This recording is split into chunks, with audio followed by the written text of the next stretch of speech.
Hi friends, నేను మీ SMS mechanical.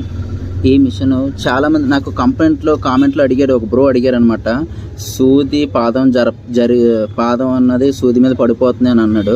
దాన్ని మనం చాలా సింపుల్గా సాల్వ్ ఎలా చేసుకోవాలో నేను బ్రోకే కాదు వీడియో ఎవరికైనా పెట్టాను.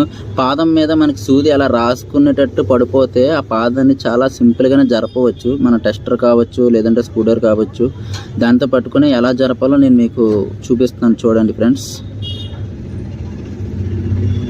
ఓకే, అర్థమైంది కదా. జస్ట్ చాలా చిన్నది, నార్మల్ ఏ మిషన్ అయినా కావచ్చు, అలా జరుపుకుంటే సరిపోద్ది. అలాగే మన వీడియోని లైక్ చేసుకోండి, వీలైతే సబ్స్క్రైబ్ చేసుకోండి. మీకు ఏమైనా డౌట్స్ ఏమైనా ఉంటే నాకు కామెంట్స్లో అడగండి. ఏ మిషన్ గురించి అయినా నేను మీకు చెప్తాను. ఓకేనా ఫ్రెండ్స్? బ్రో ఇది మీ గురించే పెట్టాను, అడిగారు కదా. ఓకేనా ఫ్రెండ్స్?